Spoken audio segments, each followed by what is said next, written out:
Hello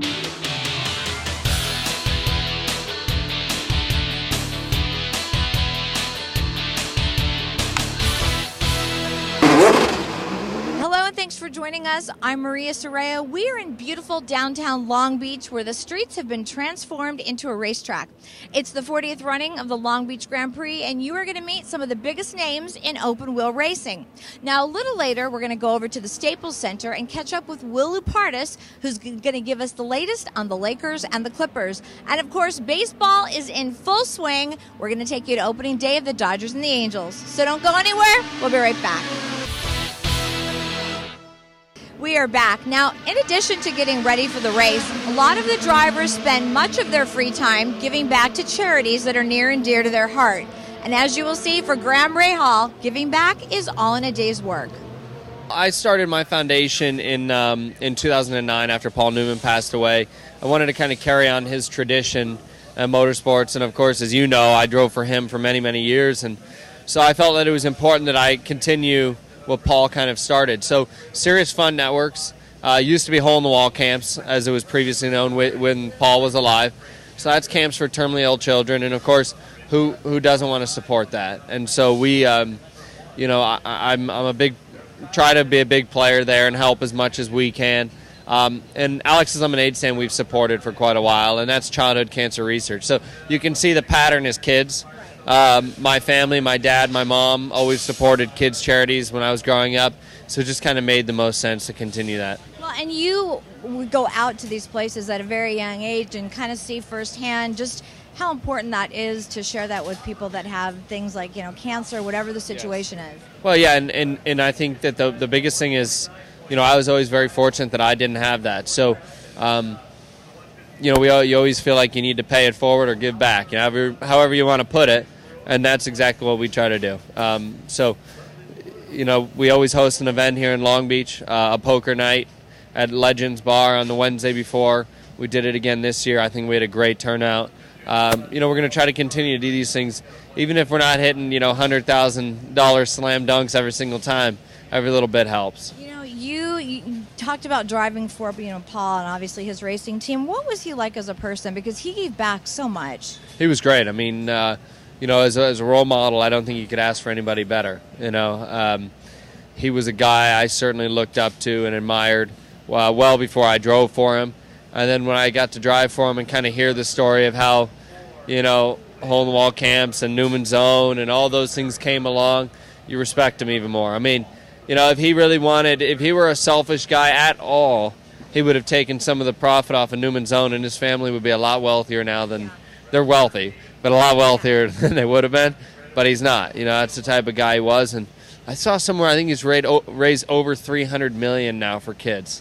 That's amazing. He's not a Bill Gates, right? He doesn't have that. He can just write a check. I mean, that's incredible when you think that he's utilized his name and the family continues to help, better lives of others. I used to think it was so cool because you would see him, trackside, and you really forgot he was Paul Newman because he was so interested in the drivers and the cars and the strategy and everything of the racing. He loved it so much. He loved this. This is his passion, Made his name and his fame, obviously, in movies, but this is what he loved the most. Now, getting back to your charity, do you do something in every city that you go to, or how does it work? No, we don't. We do one here in Long Beach.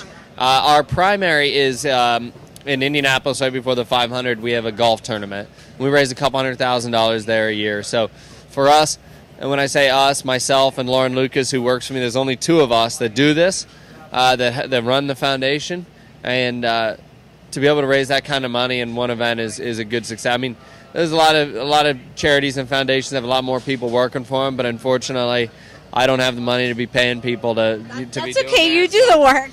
We got to do it in our spare time. Now, how's your golf game if you're going to have a golf tournament? It's pretty good. It's not too bad. I played the other day, actually, and shot a 77. It was the first time I had played since last fall, or Super Bowl Sunday. Okay. But then since that, it's been like 6 months. So pretty good. Not bad.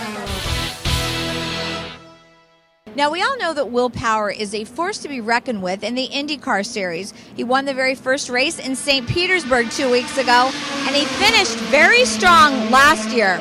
I sat down with the Aussie who talks about what it's going to take to keep momentum in 2014. You have been, since last year, in the winning, just winning. What's your mindset been like? My mindset is just every race, just go for it, like race hard and enjoy it. Don't think about the championship. That's what changed for me last year when I was out of it, kind of didn't think of points and just went hard. Is that kind of where you get, do you think, like worrying about it, and all that? Yeah, I think once you're thinking about points, you become conservative and you're just thinking of the wrong thing. So it's definitely the right mindset, I think. How did you kind of click into that and just to realize that's where you were going to go with it? Oh, well, just because I was out of the points, I thought, awesome, I can just race hard. I don't have to think about anything, just race to win races. And I think that was, I think that's bloody awesome. Yeah. Okay. So here at Long Beach, what is the biggest challenge for you here? It's a difficult track. The times are ridiculously close in IndyCar now, so you definitely got to be on top of things. It's tight. I mean, everyone knows the track. We've all been here a lot. Everyone's good in the field, so you really got to nail the setup if you want to be quick. Not like you're not busy enough, but now Verizon is also the title sponsor of the series. What's that been like for you? Yeah, it spreads it a bit more throughout the field. Yeah. But we're really excited to have them on board. I think everyone in the series is really happy to hear that. Great title sponsor. These people. It's the technology that it's a big iconic technology company, and it helps with the fan experience with the 2014 IndyCar app that they got. I think it's called what's it called? IndyCar 14 now. It's IndyCar 14 app, and they can watch anything on their phone anywhere. Really, you don't have to be at the track. So just to have Verizon as a naming rights sponsor is just a big deal. It's such a brand, big brand. It's great. Speaking of the technology stuff, are you on Twitter? Are you doing all that? I'm definitely on Twitter. Yep, Twitter and Facebook. And, yeah. Do you find time to do that, or is it something you have to think about and remind yourself to do? Well, I think with Facebook or Twitter, you just kind of look at it all the time to see where everyone's at. With who you follow. If you follow interesting people, it's great. Well, there's a familiar face returning to the IndyCar Series. He's also a fan favorite and a new member of the Penske team. Time to catch up with Juan Pablo Montoya. We are here with Juan Pablo Montoya, who's spent many years at this track, but then NASCAR, you are back. How does it feel to be back, first of all? Yeah, it's good fun, you know what I mean? It's a cool place. I love the street courses, so it's fun. I always complain that I keep moving the walls away from the apexes, and it kind of pisses me off. Because it kind of defeats the purpose of a street course, in my opinion. Yeah. I don't know, it's fun. It's a cool place. The atmosphere here at Long Beach is always fun. So it's got a lot of fans. It's great. I love it. Why did you decide, first of all, to take the leap into NASCAR and then to come back to open wheel? I think the NASCAR thing, it was one day thing talking to Chip, and we thought it would be good, and we tried it, and we made the chase. We worked well for a while, but it's what it is. You have good races, bad days, and you move on. Okay, so why come back to open wheel? The opportunity to be with Penske, I think, is really exciting. To be in a winning car, there's really no excuses. I know, I got a big uphill battle to really go through to be good. And I know it's going to take a few weeks to get where I really want to get. Like in testing, we were really good, but you take testing apart, you still got to figure out a lot of things. So with this, you do. You were here last time with kart. What's the biggest difference between IndyCar and kart? Really nothing. It's, to be honest with you, for me, it's the same. Yeah. The different tracks that you, of course, you're at here with IndyCar. Do you look forward to some more than others, or? I'm excited about Barber next week. Going to Indy is a big deal. Detroit, there's a lot of cool races that I'm excited about. And to be honest with you, I always struggle in Toronto. Second year I ran better, but I was way over my head to run better. Well, here's the thing, though. You were always super successful in kart, in these type of cars.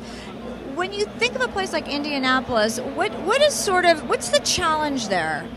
Challenges like every other week, get our car driving good, and you got to commit yourself more than anybody else. Seems like with that track you can allow for a lot of things, but there's things you can't allow for as well. No, I don't know. You got to take your time, build it up, and just run smart all day. You've got two teammates here in Will Power and Elio Castroneves. What's it been like to spend time with them again? It's fun, I know Elio for a lot of years. Will is new, and it's fun. It's a good atmosphere, good working atmosphere with them, so it's pretty good fun. And when we come back, we have more racing, and as one season comes to an end, another one is just getting started. Don't you go anywhere. We'll be right back. And now it's time to catch up with Will Lupardus, who's at the Staples Center, and find out what's going on with our Lakers and Clippers. Take it away, Will. Oh, hi, Maria. Thanks. I am here at Staples Center for the last meeting of the basketball season between the Los Angeles Clippers and the Los Angeles Lakers.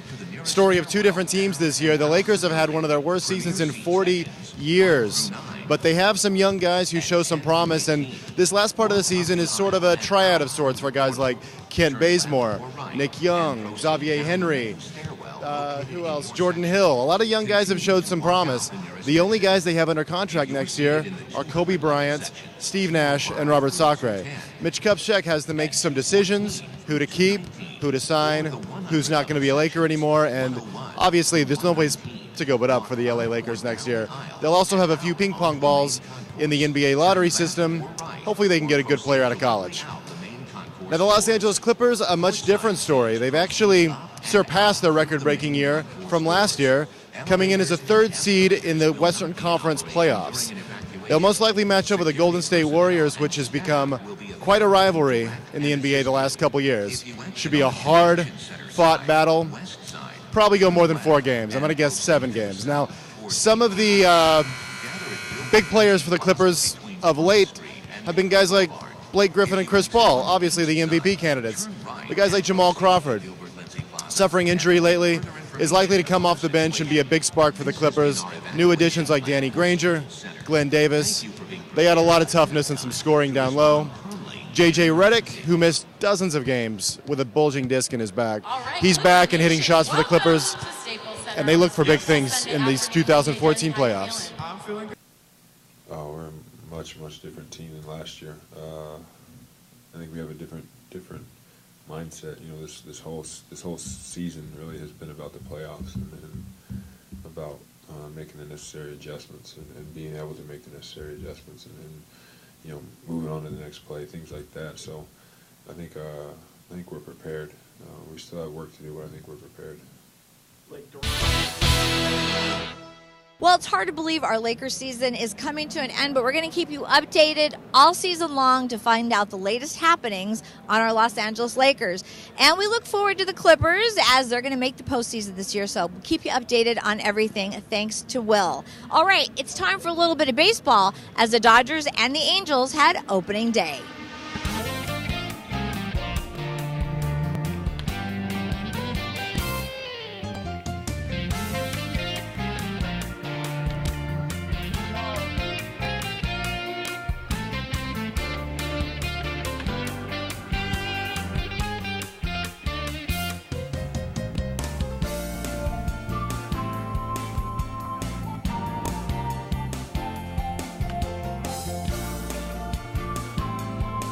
We had a good spring. Just got carried over the season, like you said. We got tomorrow to get things back on track, and that's what we're going to try to do.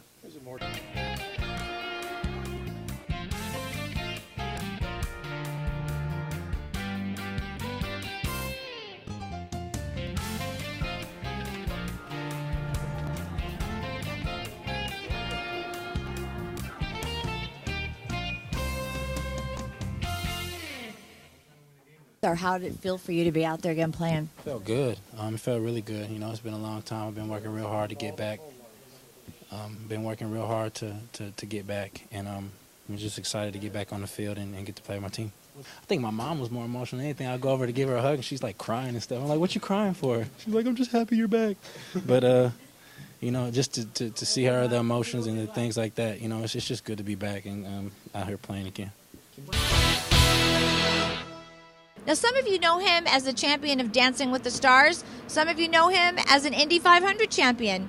All I know is it's always fun to sit down with Helio Castroneves. All right, we're with the one, the only Helio Castroneves in Long Beach. Now, I love you. You know, the only one. Yes, it's absolutely right. listen, there is only one you, that is for sure. People try to copy, but There's no, yeah. I'm glad that the copy is not as good because then we would be in trouble. You have had much success over the last couple of years. You've been racing a long time, Helio. Why are you getting better at this? I feel that it's interesting because people say the age is getting age, you're getting older and probably not moving as quick as it comes. I tend to disagree because, okay, maybe if it the scientific way, it's true, but I think you get a little bit wiser, even that I don't think I am. Yeah. But no, I think you in the experience overcome all the other obstacles and end up getting better. So it's just like a fine wine, you know. But I feel that for me, I believe it or not, first of all, I'm having fun like I was the first time. Then second, I think it's I'm paying attention to details that I'm like, why I never noticed this? You know, little details that it makes a huge difference on the racetrack. Always really good, even at a young age. And I remember the races early on here, and you were climbing the walls and all of that. But what do you think is the biggest difference in you? Because obviously you were fearless then, and you were very successful. But like you said, there's been little details. And I feel that before you just want to go first. I want to be first. But sometimes being first, you end up missing. It's great because you're getting the results, but you end up missing the important areas that you got to continue going. If there is races, trust me, I lost a lot of races that if I have the experience that I have today, we always say that. But hindsight's always 20/20. Right? So I feel that, and that's where I still have the passion. I love what I do, and hopefully I can keep going like that for many more years. You know, Indianapolis is a place you've had much success. You have a good break when you're there, a couple of weeks to really get ready. How much pressure do you feel knowing that you're already at this 3-time winner level getting to the next one? I don't feel pressure, to be honest. I feel I've been to a very fortunate situation, and because I tasted the milk and because it was awesome, everything, so I want to do it again. Yeah. So it's not about pressure. I just know how good it is. And come on, I mean, everybody loves when it's awesome, a good feeling of winning and achieving your goals. And I feel more like that. Plus, I have an amazing team. You know, Team Penske is just all about details, and hopefully we're eager to make that happen. When you have 2 weeks, when you're there a little over 2 weeks, you have a lot of other responsibilities. You're doing charity work, and you're doing a lot of support for IndyCar. Does that give you enough time to really focus in on all of it? You know, there is the bad thing and the good thing. The good thing is you start meeting and making people feel much better. Yes, it's time-consuming, but that's part of the job, you know? I mean, for me, I love what I do. So those little details, it's actually, I tend to turn in a positive way, which when I go to a place, I'm like, we're going to have a good time. And it always, most of the time, turns out to be that way. But I feel that I still have a lot to accomplish, and hopefully we're going to make it happen. And that will do it for today's show. But don't forget to join us next time as we bring you even more racing as these drivers get ready for the Indy 500 and the Los Angeles Clippers, they get ready for the playoffs. I'm Maria Serrao, and we'll see you next time.